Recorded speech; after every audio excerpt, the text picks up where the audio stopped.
What's up, guys? So today I want to talk about what actually happened to the Corolla. I actually never ended up selling it.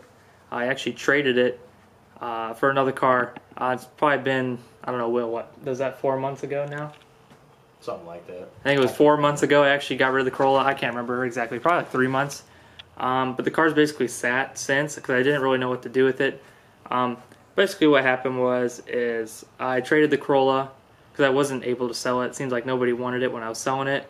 And then I sold the car to my girlfriend that I had traded for, and then I bought it back, and I've been kind of getting it running. It's actually not running, but I'll show you guys here in a minute what car it is, but it's actually kind of rare options-ish. But it is a pretty basic chassis. I've already had this would be my 4th one, so let's just get into it. Skyline looking beautiful. Anyways, here she is. It's a 89 S13. It is an original two-tone car though, and it's also got a couple rare options inside. It's also black leather, black factory leather car. And it also has the blue interior. Don't mind that disgusting grip royal wheel. We'll be getting rid of that here hopefully. It is still a single cam car, unfortunately, but pretty bulletproof. The main problem is that the previous owner said he blew the head gasket, and there's a lot of other symptoms that were wrong with the vehicle. Mainly just maintenance, really. So I really think I can get it going, hopefully. If not, no big deal. We'll be able to throw something else in it. But this is basically what I traded it for. It's actually pretty clean. Not too much rot. I mean, it is an Ohio car, so it's not the cleanest. It actually has a working heads-up display as well, which is pretty rare. I think it's been fixed. But it's a pretty low mileage car too. It's on coilover. It's got some 15-inch Jeep wheels on it they're decent. They got good offsets. But yeah, we're gonna be diving into this today, so hopefully it runs good. So basically, we'll start from the beginning. He said the head gasket was blown, so he took it apart. He said he put a new head gasket on it. But when he put everything back together, he couldn't get it running right. And I kind of seen a couple issues when I went and looked at the car, so I thought it was hopefully being able to be salvaged. So I ended up trading them. Main reason was the distributor cap was actually, or the whole distributor itself was actually bolted on backwards. Not only that, but on these single cam KAs, the distributor and the oil pump actually share the same shaft on the crank. So if you get the oil pump 180 degrees out, you actually can never time your motor correctly. Not only that, but the intake seal was failed. It actually was leaking coolant. So, and the water neck is on the same runner, or is on the same seal as the intake manifold. So as that seal broke, it was actually leaking coolant into the intake manifold, making it look like it was burning coolant, because it was, but it made a false advertisement that the head gasket was blown, hopefully. But we'll be diving into this today. Hopefully we get it running, and running good. But we'll see. I honestly don't have a lot of hope for this, just because previous owner issues, not going to say a lot, but we'll get into it. Wish us luck. Wish us luck. Wish us luck. Wish us luck. Ganbatte kudasai. Say in Japanese. Say in Japanese. Ganbatte kudasai. We said good luck. Round 1. Go! R32 looking sexy as always though. We got this Mark II Supra, and we got this MR2, and then we got the Cruzeiro, and then we got another Mark II Supra in there. I'll show his garage. I'll probably show his garage and his cars another day, but today we're mainly focused on getting this piece of garbage going.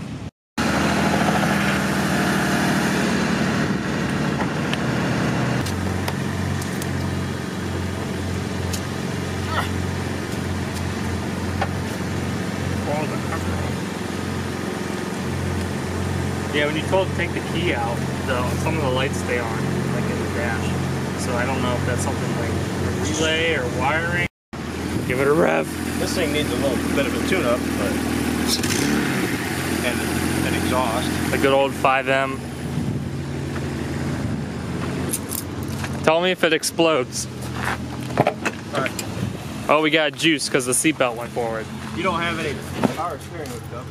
It is hooked up, there's just no fluid in it, so it shouldn't go. There goes nothing.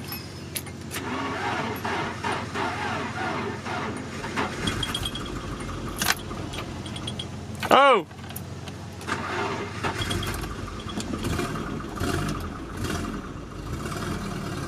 forgot you had the open exhaust pipe. Why does that want to die right away? Oh, man.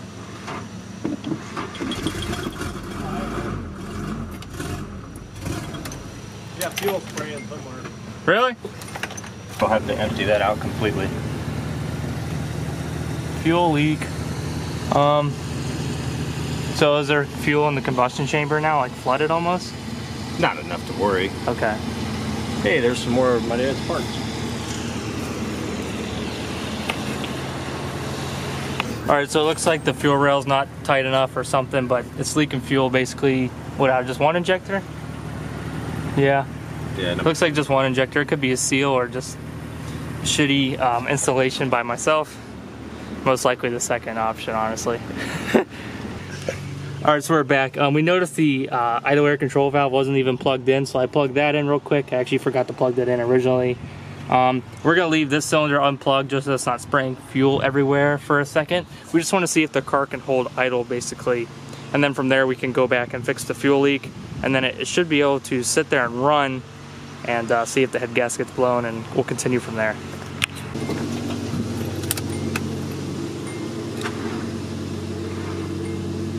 Dad!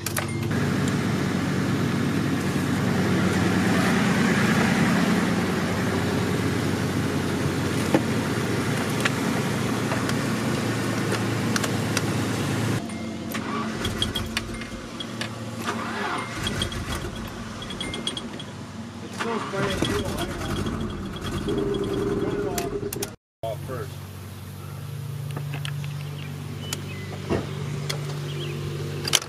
When you take the positive off first, that's what can create a spark.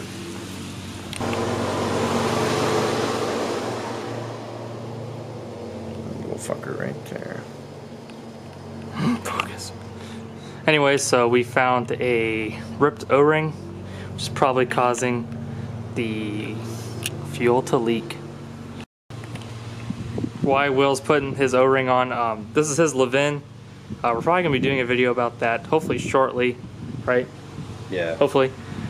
He's put the new motor in it. It blew up last summer. Long story anyways. We'll get into that more when I do a video on it, but stay tuned for that. It's a beautiful car. Should run today when I get the header back from the shop. Should. Shut up, mower. Alright, so we couldn't find an O-ring, so I'm going to head down to the parts store real quick and look for something.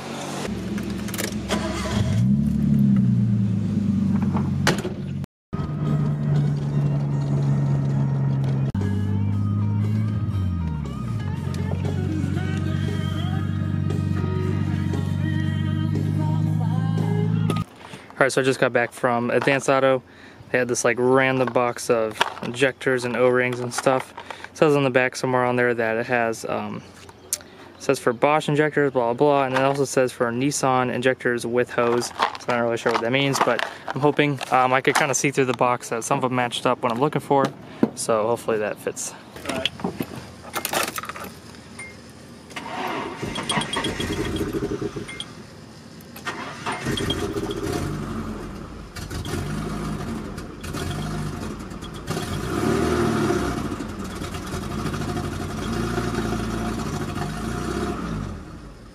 Is it spraying fuel?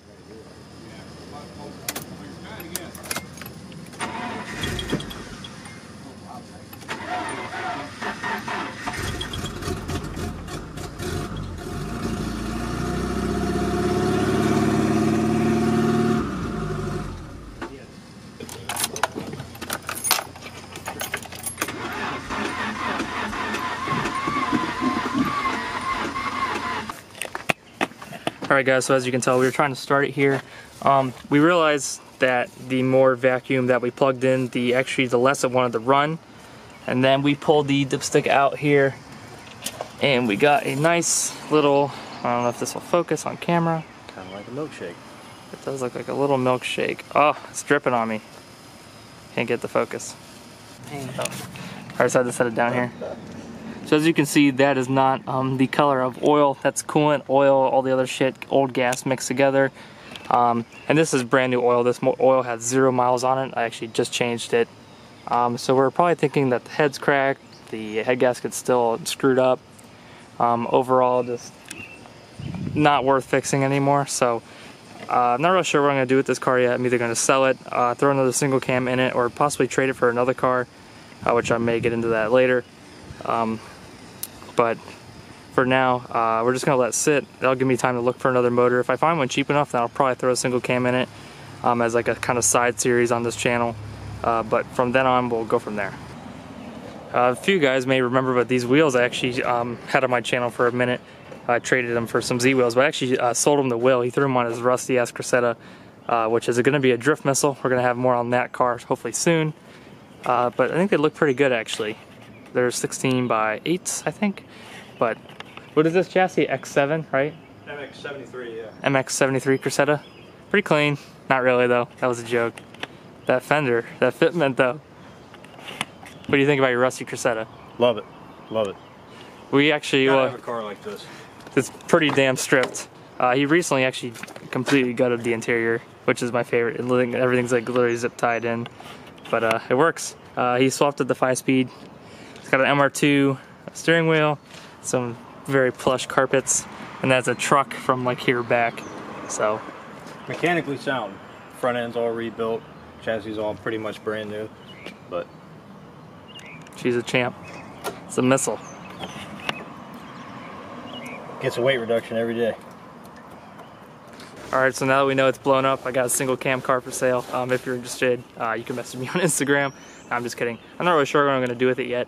We're just going to keep going on with it. I'm going to focus on the R32 for a while, and then I'll get back to this. I just wanted to show you guys that I had it. What do you got, Will? Tree sperm. Tree sperm? Anyways, but yeah, I really want to focus on the R32 first. Get some of the drift season going, then I'll work on that car itself. I may trade it. I really want an AW11. I really want to get in the autocross because I already have a drift car. I already drift the R32. I don't need 2 of them. It's just too much work. So I do want to kind of look for more of an autocross oriented car, so maybe a Miata or an AW11. But the future will tell.